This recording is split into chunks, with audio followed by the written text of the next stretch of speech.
Okay, good day everyone. So we'll be looking at rectifier. That is conversion of AC to DC.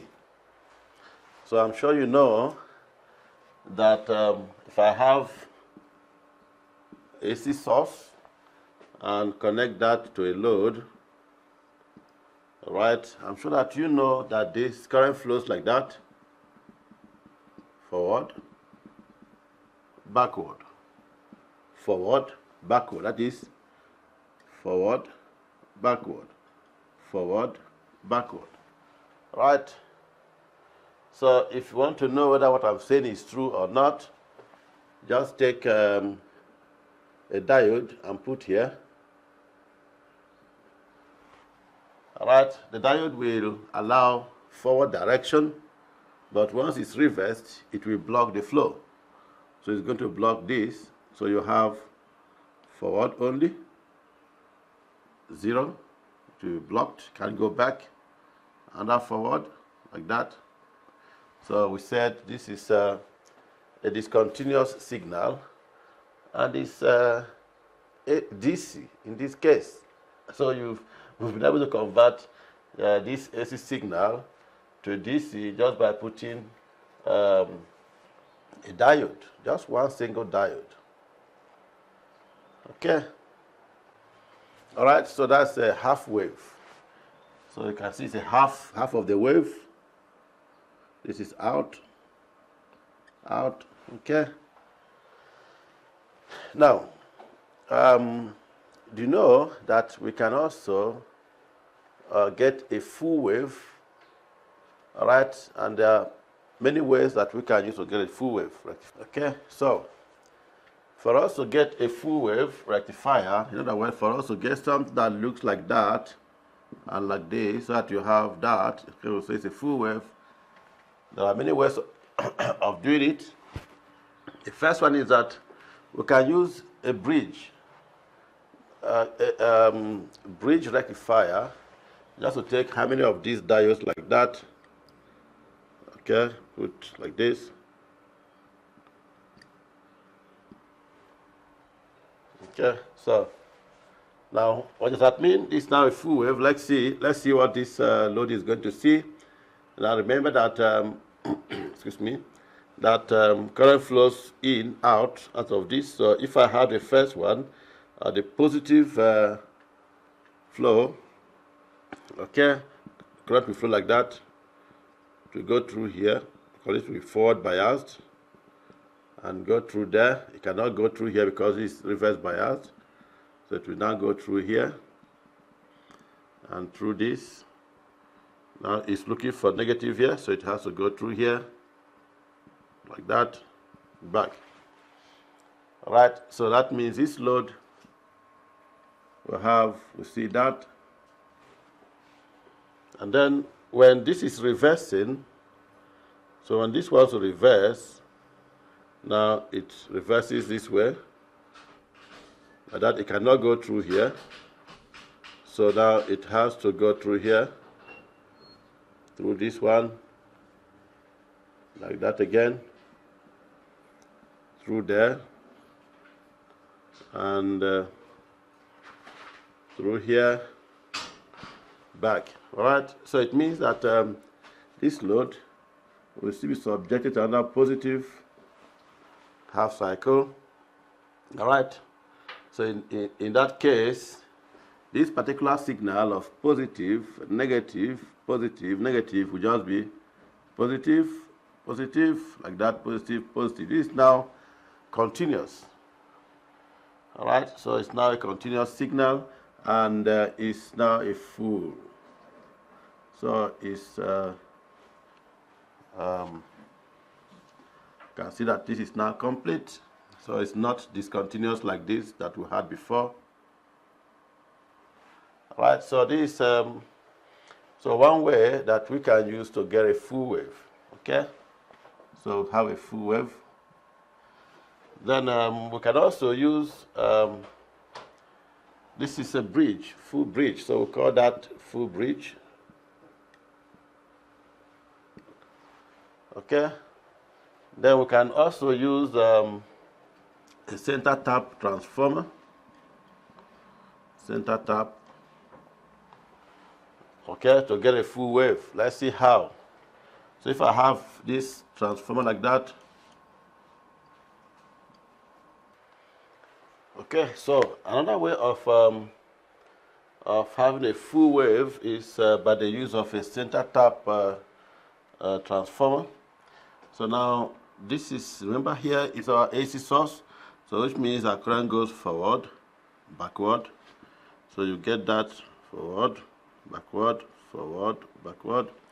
Now when it goes forward, right, it's forward biased. Now you see that this is positive, so this is from positive down to negative, so it means our current will flow through here. Okay, this will be forward biased, so it will go like that, through this, back there.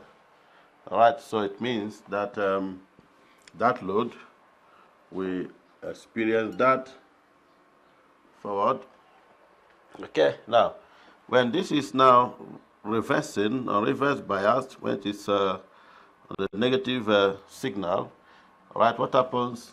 See, this cannot go backward here because this will block it. So that means this diode will be reverse biased. And then this particular one, remember, it's negative. We're moving this way now. So negative, so okay, this can go. So this will now be forward biased.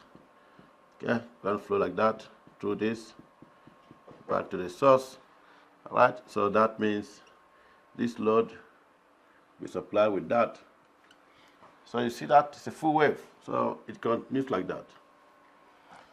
All right, so that means for us to have a full wave, to obtain a full wave, we can either use a full bridge, which got 4 diodes, or we use a center tap transformer with 2 diodes only. Okay, all right, so now, so since we have converted AC to DC, now we can easily calculate or find the average, that DC value, which is our average value. All right, remember that from here to here is pi. If you remember here, this is 2 pi. So that means here is pi, so here is pi, and this is 2 pi. So now if you're asked to calculate the average value is a DC value, okay? So VDC, so this is our voltage. Now VDC, which is our average value of this. All right, for what we did from module 1, so you can easily calculate that average value. So we can even consider this. If I take this, the whole of this from here to here, as a full period, okay? Or you can just take like that, 1/2 pi, all right? But you know that you are going to have from here to here, then you multiply by 2. So in other words, if I want to do that, so the whole of this for a period, I'll have 1/2 pi. Now the integral of this is a sine wave, okay, with its own value. All right, so peak value, so we have Vm sine omega t. Now the omega t, but as I said before, if I'm taking from here to here, right, then you know that I can just integrate from here to there, multiply by 2. I can put 0 to pi, right, integrate the whole of this and multiply by 2. 2 times that. All right, so now, so once you multiply by 2, you have that to be 2, okay, just 1/pi, integral of 0 to pi of Vm sine omega t. Now the omega t. So if you now integrate sine omega t, you get a minus cos, okay? So you get this as minus cos omega t, right? So put like that, this is 0 to pi of Vm over pi. All right, just up to the values here. So let's put, this is Vm over pi into minus cos pi minus, let's see, so this is, just put something here, minus cos pi minus cos 0. All right, pi is 180. So, and we know that 180, like this, all students take coffee. Okay. So, and once you are dealing with cos, it's going to be a negative value. So you have a negative value. So cos 0, and if I sketch this, if you remember this is 0, 1, 1. Okay, cos 0, that is 1. Excuse me. So you have this becomes minus. Now cos pi is then that's minus 1. And this minus will change to plus. And this is 1. Okay, and this minus here also will change to plus. All right, this is Vm over pi. So that you have VDC, this is now plus, it will be 2 Vm over pi as the average value. That's the value, the DC value for this full wave rectifier. Okay, so VDC equal to 2 Vm over pi, so you should know that. Now, if you now want to calculate IDC, so IDC will now be VDC over R. If I know the resistance of that load or of this load, okay, so you have that. So you should know this, VDC equals 2 Vm over pi, and IDC is VDC over R. Okay? All right, so now what about if you are asked to calculate the root mean square? All right, what is that? Is the root, the square root of the average squared. Okay, so I'm going to put like that, the square root, because the root was our average. Now, average is our DC value. Now, we said this is the same thing as 2 by 1 over 2 pi, 0 to pi of Vm sine omega t. Now, I'm squaring the whole of that, the omega t. Okay, that's the root mean squared. All right, this is what I'm squaring. So I have 2 by 1 over 2 pi, okay, multiplied by integral of Vm sine omega t all squared. All right, so which will give you 1 over pi, I mean the square root of that, integral of 0 to pi of Vm squared sine squared omega t, okay, the omega t. Now what is sine squared theta? Is same as saying half into 1 minus cos 2 theta, okay, if you remember. So it means I can just substitute this, replace this with that. So this will be the same thing as the square root of Vm over pi, Vm squared over pi, the integral 0 to pi of half into 1 minus cos 2 omega t, the omega t. Okay, you can now integrate. So this will be Vm squared over pi. Then can have like that. Or you can just bring out the half. Let's put half here. Now, if you integrate omega t, 1, you will get, with respect to omega t, you will get omega t. Now, minus, if you integrate cos theta, or cos 2 theta, you will get sine 2 theta over 2. Sine 2 omega t over 2. Now from 0 to pi. All right. So just substitute. Let's put our values there. So here we're just going to substitute omega t here with pi. So it means it will be Vm squared over pi by half into, I put pi here, minus sine 2 pi over 2. So this, put pi here, 0 there, minus sine 0 over 2, the square root. Okay, so let's see.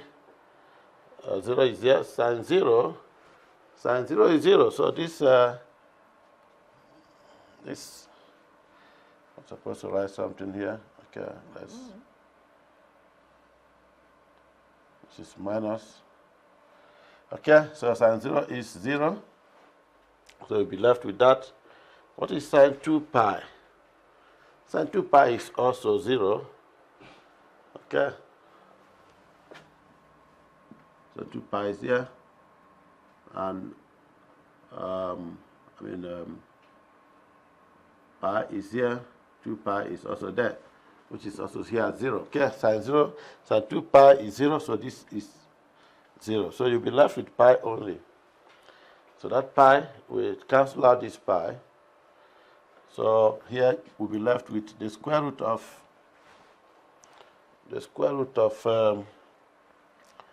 Vm squared over 2. Okay. So the square root of Vm squared will give you Vm and over root 2. Okay, that's the RMS value, Vm over 2, the RMS value of that signal. And the DC value is 2Vm over pi. Okay, you get it? Okay, so now let's look at just some terminologies. Now, if I want to know the diode, the current flowing through each diode. Remember that our current flows through here. Well, this is forward bias. It's only this one that will conduct this and that. Right? So for the first half cycle.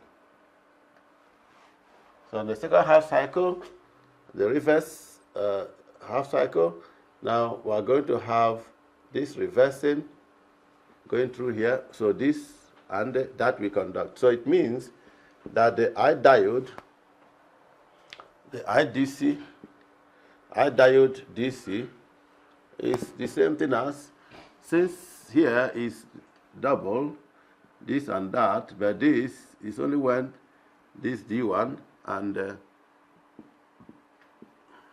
this D3 conducts. So then I can have that to be IDC divided by 2. Okay, so this is only when this and this conducts. So IDC is the whole of that. Right, so I have IDC over 2. Okay, the same thing if I want to get IDC, I diode RMS, the RMS current flowing through each of the diodes. So just take IRMS divided by root 2. IRMS over root 2. Okay, I hope you know that IRMS is VRMS, okay, over R. All right, and we know how to calculate VRMS, which is V peak over root 2. Then peak inverse voltage, and that again is peak inverse voltage. Let's look at that. Peak inverse voltage.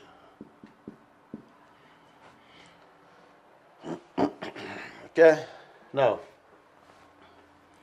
okay, when current is supposed to flow, let's say the first positive half cycle, this will flow like that, and it cannot come through here because this will be reverse biased. So for this to be reverse biased, it has to withstand even the peak voltage of this signal, because the AC signal goes like that, and then reverse like that. So the maximum voltage that this can withstand, okay, should be the peak voltage. If not, if this cannot withstand this peak voltage of the signal, then the diode will break down. If it breaks down, then current will start flowing through here. So we're going to have a short circuit. So it means that the peak inverse voltage is for any diode. Any of the diodes will be the same thing as the peak value of the voltage signal of the source. Okay. Now, and that again that we need to know, we should know is transformer utilization factor. Okay, transformer utilization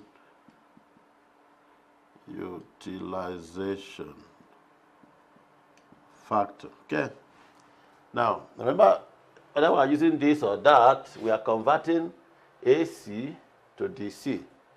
So if I can get the DC power here and divide by the AC input there, or DC power here, divide by the AC input there, then that is what we call transformer utilization factor.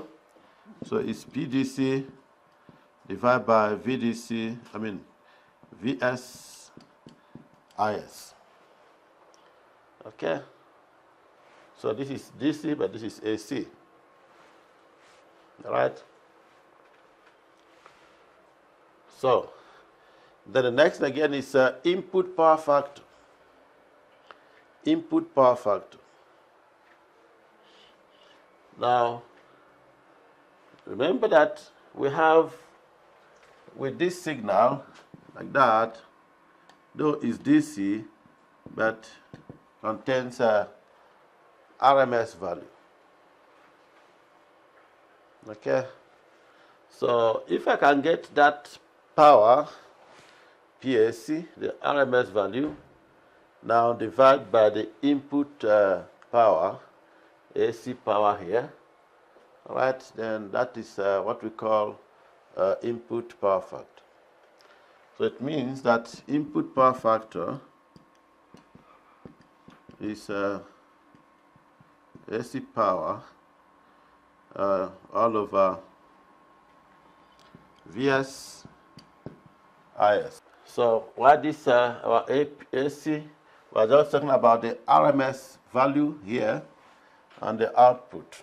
Okay, so I can write this as IO RMS VO RMS by VS IS. All right. Remember, we calculated the RMS value of this signal. Okay, so if I can take that and divide by IS VS, then that gives us input power factor. Then the next thing is efficiency. What's efficiency of the rectifier? We converted AC to DC. So now, if I check here, remember that I don't want this ripple, all right? Actual DC is supposed to be like that, but you can see how this looks like. So if you want to compare this with this, which is more perfect, it's this, a DC. This is a DC, but it has a lot of ripples. So for me to know the exact efficiency, I can just compare this with a pure DC value.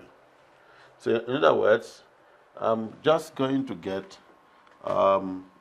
PDC, which is IDC, let's say PDC, okay, divided by PRMS. Okay, I'm comparing what is there, PRMS. Now all these are outputs, okay, they are all for the outputs, that is to say, this is IDC, VDC. This is IORMS, VORMS. Okay, so I'm just looking at this. I want to see how perfect is this compared to that. Okay, compared to a pure DC. So that's why I said this is actually what I've gotten. So I have this IDC, VDC over IORMS, VORMS. Okay.